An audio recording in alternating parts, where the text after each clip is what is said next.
Fidèles téléspectateurs, bonjour, bienvenue dans votre émission Du désert à l'oasis.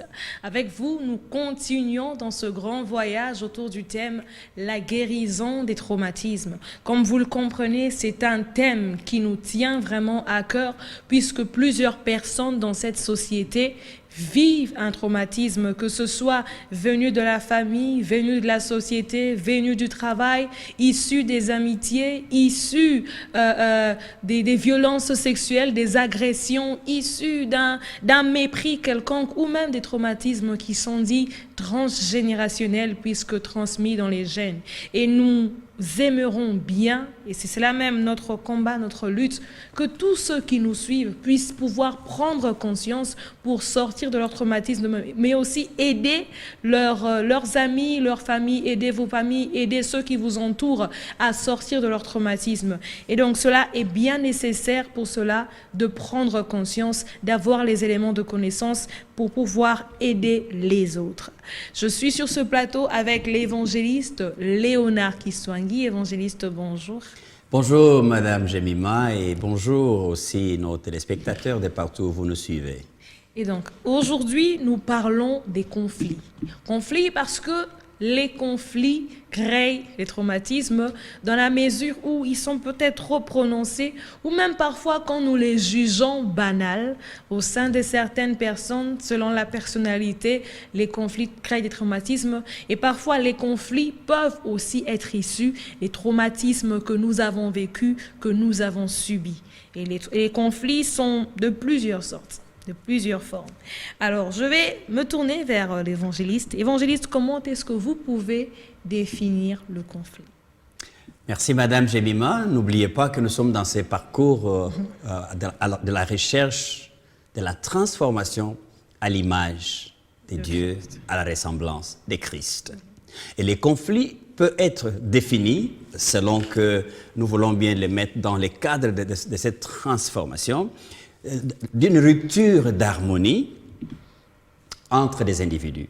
Et quand nous parlons de rupture d'harmonie entre individus, ça peut être individu contre un autre individu, comme ça peut aussi être tout au sein d'une grande communauté.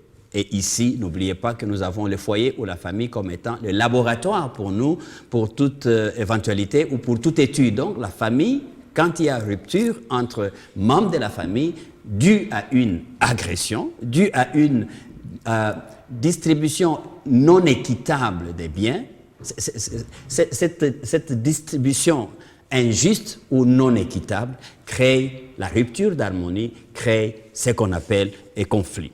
Et ceci peut aussi être, le conflit peut être une différence d'opinion ou une divergence d'opinion ou une compréhension différente des valeurs qui sont pourtant partagées dans la communauté.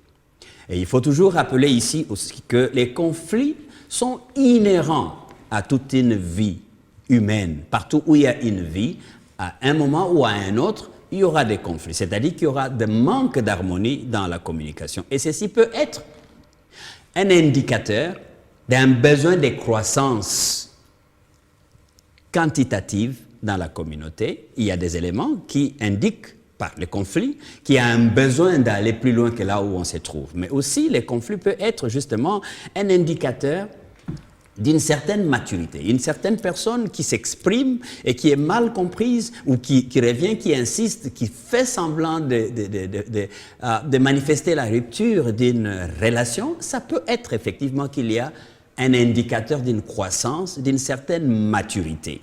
Et donc, notre étude ici nous pousse plus à chercher comment il faut regarder dans cette orientation où les conflits deviennent l'oasis des croissances au sein d'une communauté ou l'oasis des croissances en maturité d'un individu ou d'un groupe d'individus. Et donc, tout autour des valeurs qui sont partagées, cette oasis des croissances peut nous amener à nous asseoir, à regarder pourquoi on a un conflit et pourquoi ces conflits durent ou à quoi est-ce que ces conflits, une fois transformés, deviendraient une oasis de paix, une oasis de croissance. Et donc le conflit peut être une porte par laquelle nous pouvons croître, nous pouvons aussi atteindre une certaine maturité. Et puisque au sein de cette émission, nous recherchons à aider, nous recherchons à améliorer les choses et à guérir de cela, nous allons donc cherchons à savoir comment est-ce que nous pouvons entamer un processus de résolution des conflits, parce que ces conflits doivent être résolus pour qu'il y ait évolution dans la vie, pour qu'il y ait croissance. Alors, comment entamer ce processus de résolution des conflits entre les individus? Vous avez parlé même dans le contexte familial, ou même entre communautés, en différentes communautés, pour parvenir à atteindre cette croissance, cette maturité. Alors, pour arriver justement dans le cadre de cette étude qui veut équiper, qui veut informer, nous disons qu'il y a possibilité de transformer, et les termes que nous utilisons le plus souvent dans ce cadre, c'est la transformation d'un conflit en oasis de croissance. Comment est-ce qu'on peut transformer un conflit qui était vu comme négatif, destructeur, qu'il devienne finalement un lieu où les gens regardent de manière positive et regardent avec une bonne attitude. Donc il y a 5 principes que nous voulons élaborer ici pour aider les individus qui se trouvent être en conflit maintenant et qui peuvent utiliser leur conflit comme étant un lieu de transformation vers la croissance, un lieu où ils peuvent utiliser les conflits comme un élément ou un facteur positif. Le premier principe, c'est celui, et au fait, tous les 5 principes, nous les donnons sous forme d'un questionnaire. Et le premier principe qui est ici, c'est celui de retrouver les rôles ou la part que moi je joue, quelle est la responsabilité que j'ai dans ces conflits. Et donc la question est simple. Nous sommes devant un conflit. Il y a eu injustice de distribution de pain, ou il y a eu injustice dans une certaine considération de certaines valeurs dans la famille, et il y a rupture d'harmonie. Les gens ne se parlent pas parce qu'il y a un conflit. Et donc le premier principe est qu'on se taise, chacun se tait et se met dans son coin et dit, mais dans ça qu'il y a comme problème, comme conflit en famille, quel est le rôle que moi je joue ou que j'ai joué pour qu'on arrive là où on en est. Et cette question recherche l'attitude personnelle. Ici, il n'y a pas de doigt accusateur de quiconque d'autre, mais je me remets à moi-même et je regarde qu'est-ce qui s'est passé. Et dans ce qui s'est passé, quel était mon rôle? Qu'est-ce que moi j'ai dit? Quelle est la parole que j'ai prononcée qui a, n'est-ce pas, fait déborder les vases pour qu'on en arrive à une rupture d'harmonie? Cette attitude qu'on recherche va ramener le premier principe, c'est qu'il y a l'humilité.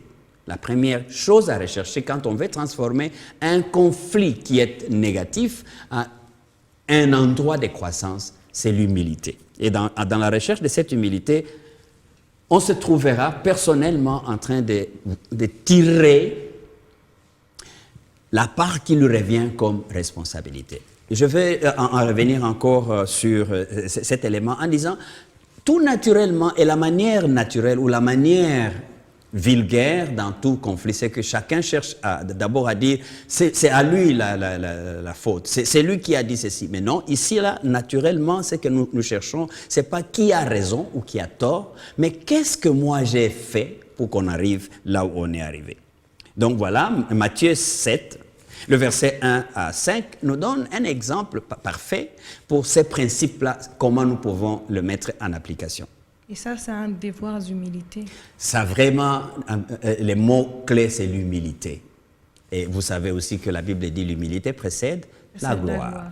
Alors donc, quand il n'y a pas d'humilité, les gens vont se mettre à se tirailler et même à perdre le sens de ce qui peut arriver de bien dans ces conflits. Donc Matthieu disait, ne jugez pas les autres. Et Dieu ne vous jugera pas non plus. Et au verset 3 de ce même texte, il est dit, tu regardes le bout de la paille qui est dans l'œil de ton frère, mais tu oublies les troncs d'arbre qui est dans ton œil. Donc ce principe d'humilité veut dire que quand il y a conflit, quand il y a mésentente, quand il y a rupture d'harmonie, parce que nous voulons arriver à la solution, la première chose serait de regarder à ma part, même si elle peut être minime, mais c'est ça qui doit d'abord être vu, de manière à ce que l'autre arrive à réaliser aussi ce qui est sa part de responsabilité. Ça, c'est un grand pas parce que ça aide aussi l'autre à ressortir peut-être de son carquois où il pouvait être récoquevillé. Et qu'en est-il du deuxième principe? Mais tout à fait, le deuxième principe, si nous avons atteint les niveaux où nous avons pu dire, ma part, elle peut être 1%.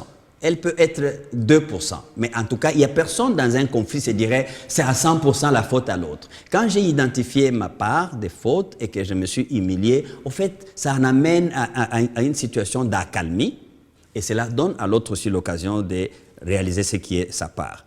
Et dans le deuxième principe, qui est le principe aussi majeur, celui de donner de la valeur à l'autre. Parce que dans tout conflit, la tendance naturelle est de diaboliser et d'exagérer même, et des fois même de créer des pseudo-noms, n'est-ce pas, pour qualifier l'autre de ce qu'il est, comme si faisant un, lui et les problèmes en face. Et donc, ce deuxième arrive à chercher quelle valeur y a-t-il dans l'autre au-delà de la faute, au-delà de l'injustice ou au-delà de l'indifférence d'opinion que nous avons. En dehors de cela, qu'est-ce que l'autre vaut? Qu'est-ce qu'il amène? Parce que n'oubliez pas que nous sommes dans le cadre de la famille et vous vivez dans cette famille depuis 2 ans, depuis 10 ans, depuis 50 ans. C'est qu'il y a eu de bonnes raisons pour vous d'être là depuis tout le temps où vous êtes.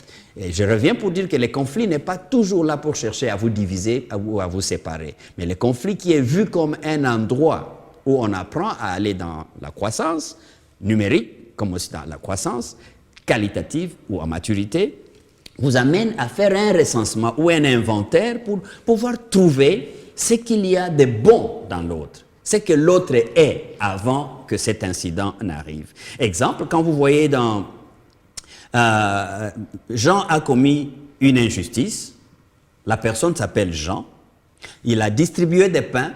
Mais dommage, il a reçu un clin d'œil d'un monsieur qui s'appellerait Adriel et il lui a donné 2 morceaux de pain, probablement sans intention, sans arrière-plan derrière sa tête. Mais cette distribution a créé des remords, a créé une rupture d'harmonie quelque part. Mais ce qui s'est passé, c'est de l'injustice. C'est clair, l'injustice n'est pas à accepter. Mais la personne qui a commis cette injustice s'appelle Pierre, s'appelle Adriel, s'appelle Marie. Donc il faut savoir distinguer la chose qui a été commise et la personne qui a commis cet acte. Donc il faut éviter de créer des pseudo-noms ou des sobriquets pour pouvoir appeler des gens. Et Jésus insiste sur cette attitude. Il dit on devait se voir autour de l'amour, parce que l'amour même couvre une multitude de péchés. Et c'est à travers l'amour que vous allez même avoir une compassion de l'autre qui a commis du tort. Dans ces processus de transformation, appeler la personne par amour, par son nom. Paul y revient, n'est-ce pas? Quand je parlais de Jésus, c'était dans Matthieu 5, 43 à 45, vous verrez ça. Et Paul y revient quand il dit que l'amour soit sans hypocrisie. Vous voyez, quand vous mettez de l'amour sans hypocrisie, vous aurez même la compassion de la personne qui a commis l'injustice ou qui a menti. Parce que finalement, vous verrez qu'au-delà de son mensonge, il y a quelque chose qu'il essayait de prévenir ou de tirer de son côté. Maintenant, dans la résolution, dans la transformation des conflits, quand vous identifiez l'autre comme étant tel et le mal comme étant séparé de lui, n'est pas attaché à lui, ceci vous donne alors à ressortir les éléments de valeur qu'il y a dans l'autre.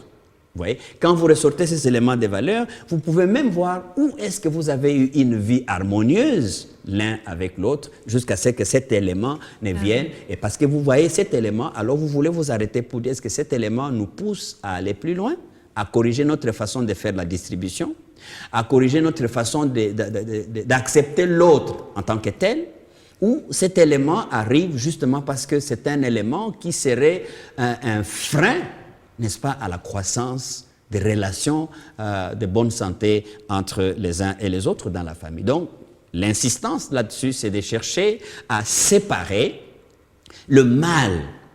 Vous le prenez avec des pincettes et la personne, vous la considérez toujours avec amour et avec intégrité. Avec ses valeurs. Vous voyez, c'est ce qui fait même que certaines personnes peuvent arriver à dire non, on va se séparer. Mais tout en se séparant, si vous étiez un couple et que les conflits fiancés et que les conflits vous a amené à vous séparer, l'autre de qui vous vous séparez continue à rester l'être humain avec toutes les autres valeurs qui peuvent être favorables pour une autre personne. Cela ne veut pas dire que parce qu'il y a eu cet déséquilibre d'opinion entre vous deux, que la personne-là devient nécessairement à diaboliser. Voilà un peu ce qu'il faut ressortir lorsque le conflit est à être transformé selon ce deuxième principe. Cela du deuxième principe. Alors, nous allons vers le troisième principe. Je suis en train de voir que le temps file. Il y en a 5, mais je crois que pour les 2 autres, nous reviendrons dans l'émission prochaine. Alors, le troisième principe, et c'est par ce principe que nous allons... Suivez la logique. J'ai tiré la part qui me revient de responsabilité dans ces conflits. C'est que je n'accuse pas l'autre totalement d'être démon. Et le deuxième principe nous a amené à dire l'autre a quand même des aspects positifs. Des valeurs. Des valeurs qui doivent être mises à la surface et cela vous empêchera de prendre l'arme pour tuer ou diviser. Et le troisième principe vous amène justement à un endroit où vous faites maintenant un inventaire équilibré. Si lui, il a tel et tel aspect positif, si moi j'ai tel et tel aspect positif, c'est qu'il y a possibilité pour nous de créer des ponts plutôt que des murs. Et là, nous arrivons à faire l'inventaire des faiblesses et des forces en présence. Parce que nous voulons bien aller plus loin que là où nous avons été. Et l'inventaire honnête des forces, des éléments qui vous permettent de construire et d'aller de l'avant, et des faiblesses qui pourraient empêcher cette progression, qui pourraient empêcher que ces foyers que vous êtes en train de bâtir, qui pouvaient empêcher que ces fiançailles qui sont tellement prometteuses n'arrivent pas à être détruites. Cet inventaire, finalement, vous permet d'exploiter les points forts que vous avez et de les couler comme des ponts qui vont renforcer les liens, qui vont renforcer le voyage plus loin, plutôt que de regarder aux faiblesses qui souvent ont comme objectif de vous dissuader sur les valeurs que vous avez et que vous portez en vous. Donc, si vous regardez plus aux faiblesses, vous laissez tomber et vous n'allez pas de l'avant et il n'y aura pas de croissance. C'est donc ici où ce troisième principe demande que vous puissiez avoir un esprit honnête. Et ici donc, vous élevez les caractères au-dessus de ce que peuvent être des vices, n'est-ce pas? Et les caractères vous permettra de choisir les éléments à mettre. Et Paul nous aide ici, parce qu'il insiste, il dit que nous connaissons en partie. Et il dit ça dans 1 Corinthiens, chapitre 13, le verset 9. Je prends bien ce conseil de Paul dans ce troisième principe pour dire jamais personne ne peut se prévaloir être à 100% correct dans un conflit. Mais quand on réalise les faiblesses que moi j'ai, ça me permet encore une fois de garder dans cette humilité, mais aussi de reconnaître que je ne suis qu'humain. Exact. Je connais en partie. Et même dans ces problèmes, si les autres ne m'ont pas dit, je ne me serais jamais rendu compte que la mauvaise parole que j'ai placée au mauvais moment a fait déborder le vase. Donc, je ne connais qu'en partie, et ça renforce le premier principe qui est l'humilité. Et cette humilité va vous faire sincèrement ressortir ensemble les éléments que vous avez en toute sincérité pour bâtir, pour aller vers la croissance plutôt que vers la destruction. Merci évangéliste. Je sais qu'il y a 2 autres principes que nous n'avons pas vus, mais si nous pouvons retenir quelque chose de cette émission, c'est que les conflits est inhérent à la nature humaine. Déjà, là où il y a 2 personnes, 2 individus, il y a conflit, même si vous avez vécu dans la même maison et que vous êtes éduqués par les mêmes parents, nous les vivons dans nos familles, les conflits se créent pour le simple fait que nous sommes 2 personnes différentes. Ça peut être issu de certaines injustices que nous pouvons vivre volontairement ou involontairement, ou encore des divergences d'opinion et des compréhensions différentes. Mais là, il nous est conseillé d'avoir suffisamment d'humilité parce que la résolution des conflits nous amène à tirer des leçons de croissance. Donc, nous sommes appelés à considérer chaque conflit comme un pont vers un autre niveau de maturité, vers un autre niveau de croissance. C'est cela qui nous emmènera à être prompts dans la résolution de ces conflits. Et donc, il y a 2 principes que nous n'avons pas vues, mais dont nous parlerons la fois prochaine. Nous avons parlé aujourd'hui de la nécessité de l'humilité, de reconnaître ses erreurs, de rechercher sa part de responsabilité. Mais le deuxième point a été de reconnaître la valeur de l'autre au-delà de l'erreur qui a été commise. Et le troisième point, de savoir faire état de nos différents défauts et de nos différentes qualités l'un et l'autre. C'est ce qui nous permettra bien d'avancer. Et je prends rendez-vous avec vous pour l'émission prochaine. Je demande à l'évangéliste Léonard de prier pour la fin de cette émission et de prier pour tous ceux qui se retrouvent en conflit, mais qui ne savent pas faire peut-être le premier pas, qui ne savent pas comment s'y prendre, alors que, comme vous avez dit, le conflit est un pont pour un autre niveau de maturité, un autre niveau de croissance. Père, je te dis merci pour tous ceux qui nous suivent en ces moments et qui vivent un conflit et dont ils ne savaient pas comment le transformer en un lieu de croissance et de maturité. Le conflit est certes pénible, mais la résolution harmonieuse, la résolution avec humilité, sincérité et considération des uns et des autres nous amène effectivement à découvrir d'intéressants, c'est des grandes valeurs qui se trouvent au sein de nous deux ou de nos deux groupes en présence. Aide, Seigneur, mon frère et ma sœur qui nous suivent pendant ces temps, à commencer par se rendre humbles et ne pas se considérer comme étant les plus puissants, mais de considérer aussi l'autre pas comme un démon, mais comme une personne avec des faiblesses et des capacités. Seigneur, aide-nous à construire des ponts bien plus que des murs de séparation. Au nom puissant de notre Seigneur et Sauveur Jésus-Christ. Amen. Amen, amen. Merci évangéliste, merci à vous fidèles téléspectateurs de nous avoir suivis. Si vous avez des questions, vous avez des préoccupations quant à ce thème ou à notre thème, n'hésitez pas de nous appeler ou de nous écrire au travers du numéro qui s'affiche au bas de l'écran. Suivez-nous également sur notre chaîne YouTube African Enterprise RDC et restez branchés sur votre chaîne B1 Télévision. Merci à toute l'équipe technique qui nous assiste et que notre Dieu vous bénisse.